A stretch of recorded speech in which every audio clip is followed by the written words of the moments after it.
সকল ছেড়ে মিলব না নয়ন ও বন্ধু মিলব না নয়ন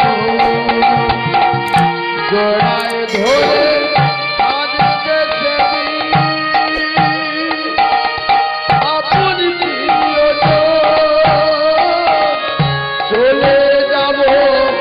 সকল ছেড়ে মিলব না নয়ন ও বন্ধু মিলব না নয়ন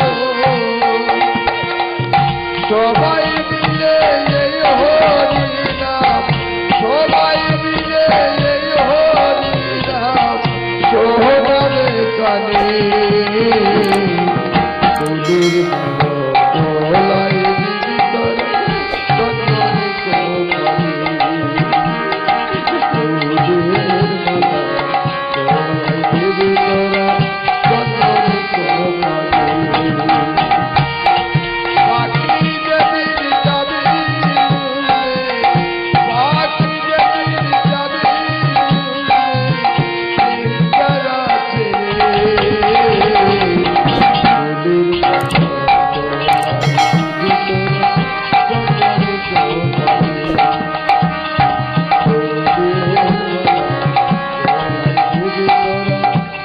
চন্দনে ভক্তিমতী মায়েরা একবারে যদি দুফোঁটা চোখের জল ফেলে ভগবানকে ডাকা যায় আমার ভগবান বলে আমি পৃথিবীর যে প্রান্তেই থাকি না কেন আমি সেই ভক্তের ডাকে ছুটে আসি। কিন্তু বাবা আমার ভগবান তো বলেনি যে বড় বড় ছানা সন্দেশ দিয়ে আমাকে সেবা দাও, বলেছে দুফোঁটা চোখের জল আর একটি তুলসী পত্র দিয়ে আমাকে যে ভক্ত ডাকবে তার ঋণ আমি শোধ করব। কারণ ঋণ শোধ করেছিল একজনের ঋণ শোধ করেছিল বাবা ভগবান কার জানেন?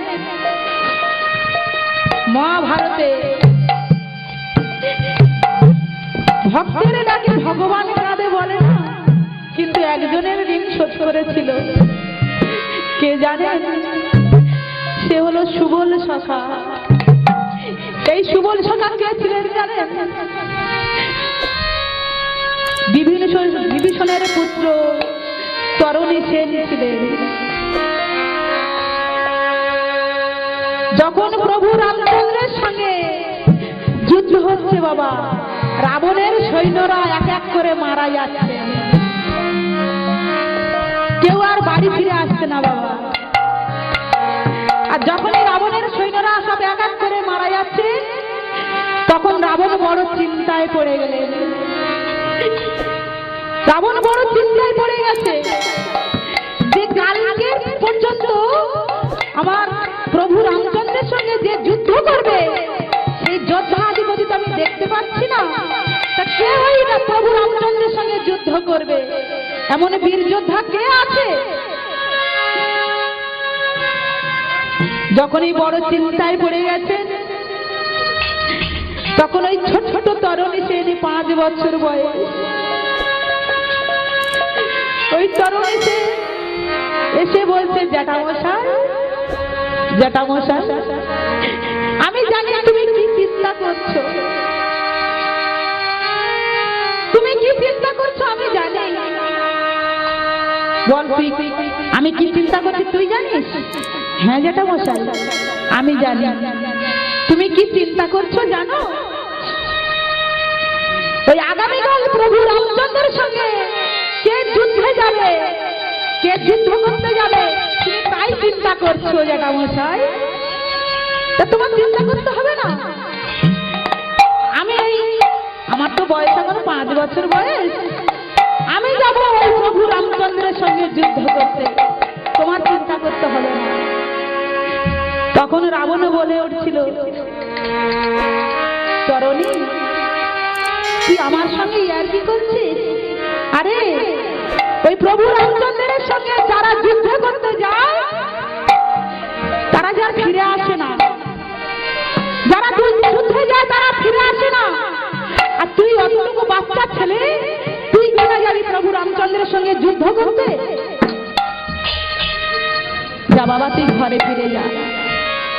না জ্যাঠামশাই, আমি যখন বলেছি যাব ওই প্রভু রামচন্দ্রের সঙ্গে যুদ্ধ করতে, তা আমি নিশ্চয়ই যাব, তুমি আমায় অনুমতি দাও।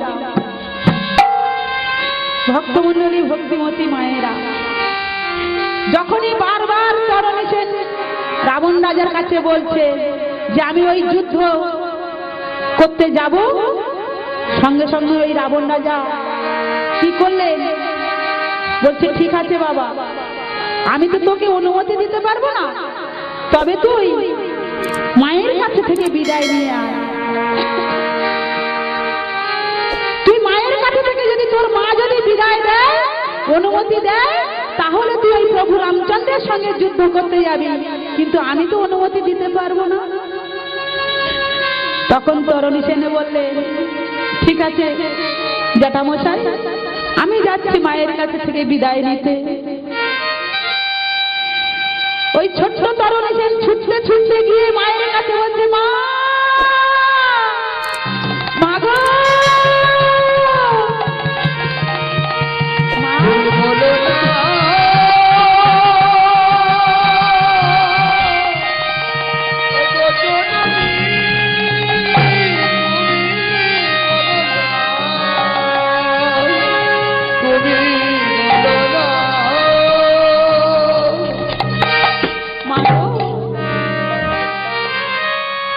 না অনুমতি দেবে মা?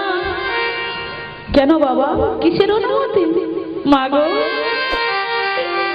ওই আগামীকাল প্রভু রামচন্দ্রের সঙ্গে আমি যুদ্ধ করতে যাব মা, তুমি আমায় অনুমতি দাও। না বাবা না, এ কথা তুই মুখে আনিস না বাবা, তুই চুপ কর বাবা। আরে প্রভু রামচন্দ্রের সঙ্গে যুদ্ধ করতে গেলে যে যায় সে যে আর ফিরে আসে না। আর তুই এতটুকু বাচ্চা ছেলে, তুই কিনা যাবি প্রভু রামচন্দ্রের সঙ্গে যুদ্ধ করতে?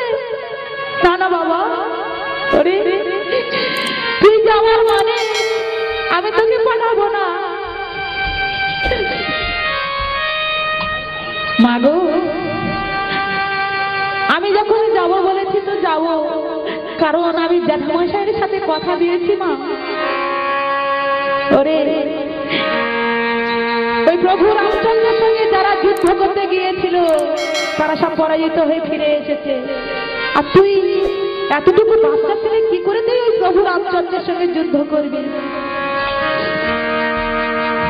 যখন এই কথা বলেছেন মা, তরুণী সেনে বলছে, মা গো, যারা যুদ্ধ করতে গিয়ে প্রাণ হারিয়েছে তারা শক্তির জোরে যুদ্ধ করেছিল, কিন্তু মা গো, আমি যে যুদ্ধ করতে যাব, আমি কি নিয়ে যাব জানো?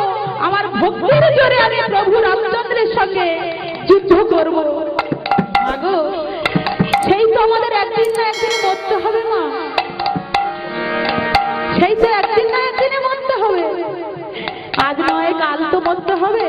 তা তুমি আমায় বিদায় দাও মা। মা বলছেন ঠিক আছে বাবা।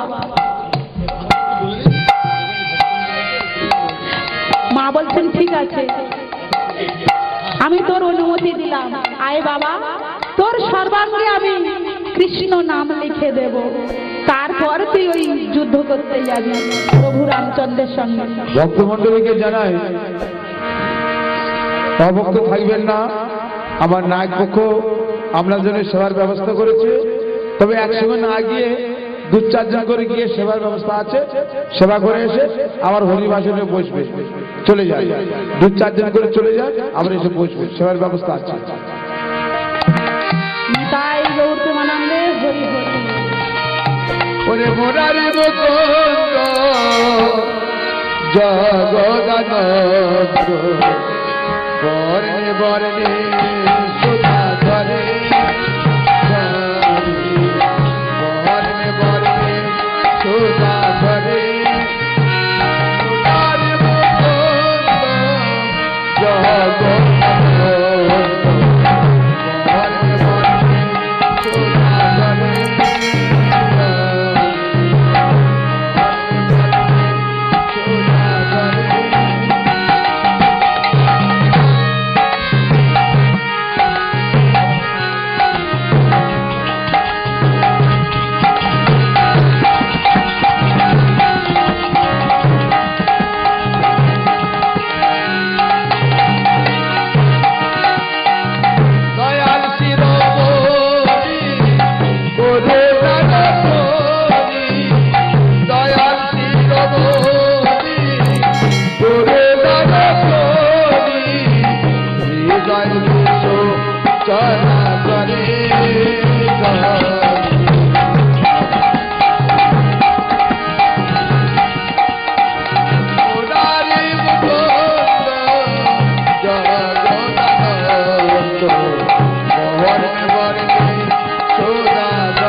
অঙ্গেতে সারা অঙ্গেতে কৃষ্ণ নাম লিখে দিলেন, দিয়ে মায়ের চরণে প্রণাম করে তরুণী সেন চললেন কোথায় না প্রভু রামচন্দ্রের সঙ্গে যুদ্ধ করতে। আর প্রভু রামচন্দ্রের জয়গান গাইতে গাইতে যাচ্ছে কেমন ভাবে মা, জয় জয় রঘুপতি রাঘব রাজা রামপতি হরি হরি বল। রঘুপতি রাঘব রাজা রামপতি ঈশ্বর আল্লাহ তেরে নাম শ্রীমতি সুমতি ভগবান ঈশ্বর আল্লাহ তেরে নাম শ্রীমতি সুমতি ভগবান রঘুপতি রাঘব রাজা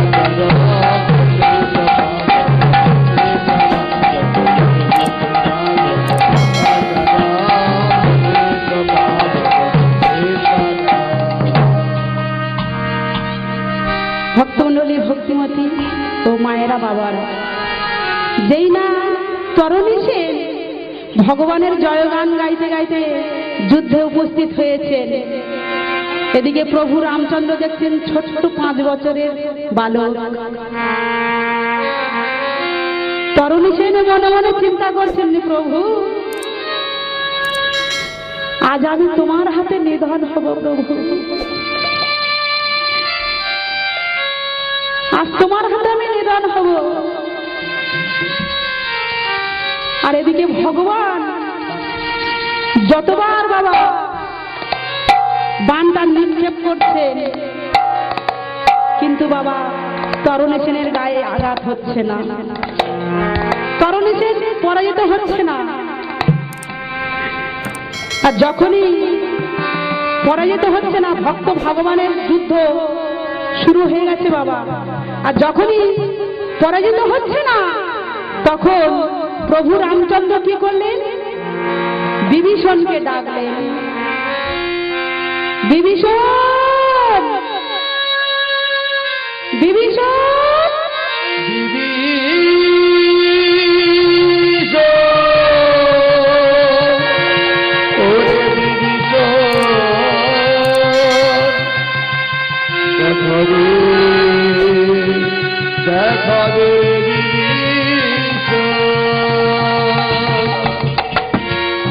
বিভীষণ প্রভু আমাকে ডাকছেন।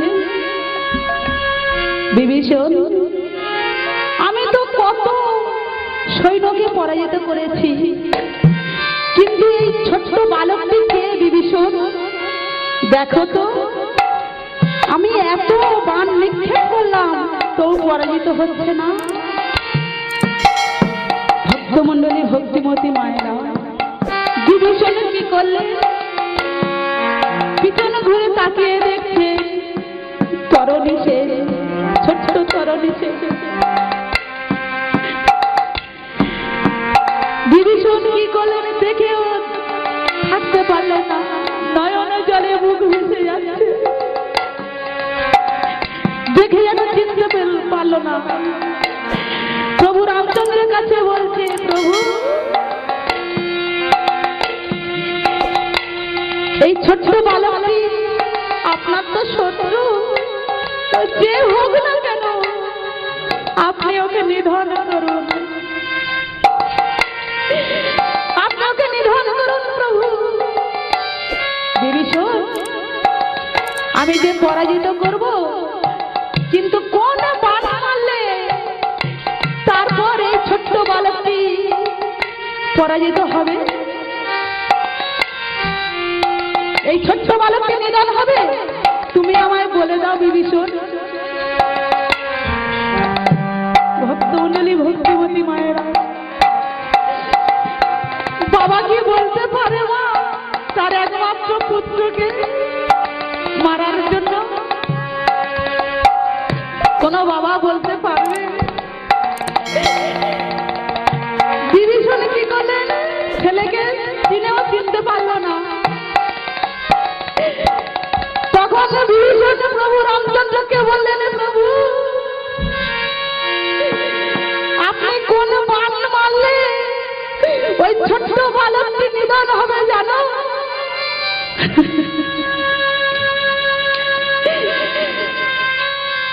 আপনি ওই ছোট্ট বালকটিকে বৈষ্ণব বানা মারে, তারপর ওই ছোট্ট বালকটি আপনার কাছে পরাজিত হবে। কোন বানের কথা বললে প্রভু? বৈষ্ণব বান মারলে তারপর ওই ছোট্ট বালকটি নিধন হবে। বিভীষণ বলে দিলেন তার একমাত্র পুত্রের মৃত্যুর কামনা। যেই না বলেছেন বৈষ্ণব বান মারলে পরাজিত হবে, সঙ্গে সঙ্গে প্রভু রামচন্দ্র কি করলেন? ওই বৈষ্ণব বান আহ্বান করলেন।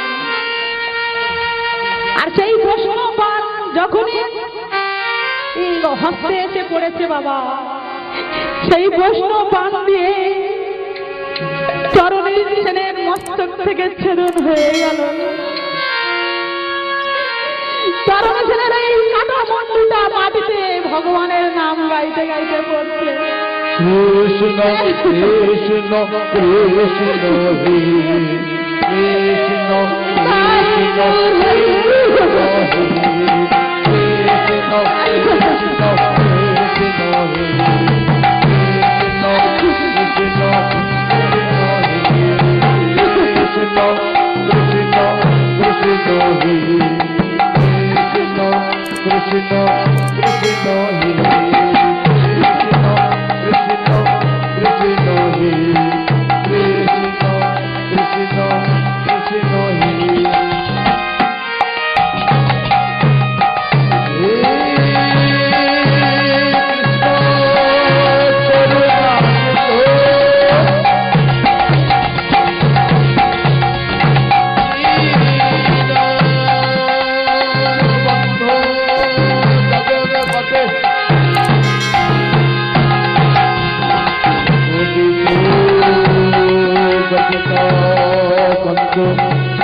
বাবা ঠাকুর ও ভক্তিমতী মায়েরা যখনই চরণে সেনের কাটা মুন্ডুটা ভগবানের জয়গান গাইতে গাইতে মাটিতে পড়েছে,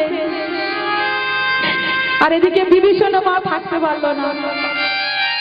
বিভীষণ ছুটে গিয়ে সেই কাটা মুন্ডুটা জড়িয়ে ধরে বলছেন, তরণী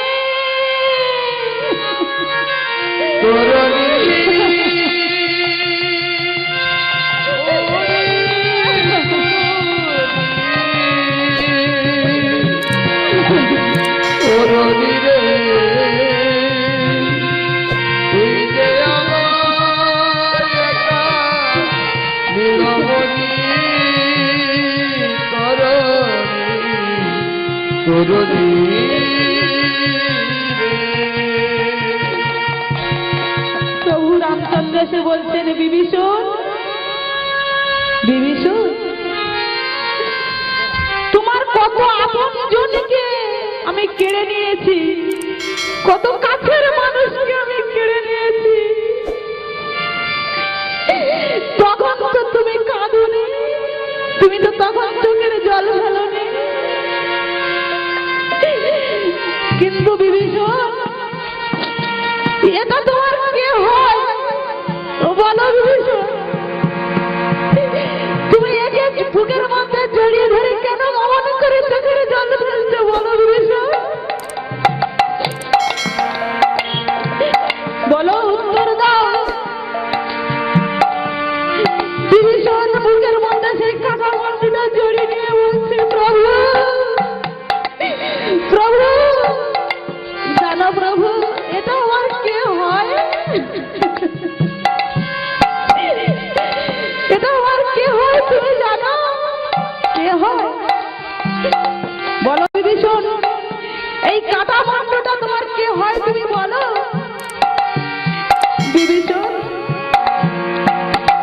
চুপ করে রইলে কেন? তখন বিবেচন বলছে, প্রভু এই কাটা মুন্ডুটা হলো আমার একমাত্র ছেলে চরণী সেন। আমার একমাত্র ছেলে চরণী সেন। প্রভু তুমি আমার আগে বলনি কেন? তাহলে আমি ওকে নিধন করতাম না। প্রভু তুমি আমার সব কেড়ে নাও, কিন্তু প্রভু একটা জিনিস কি জানো প্রভু? কি বলে? কি জানো? বলে তোমার চরণে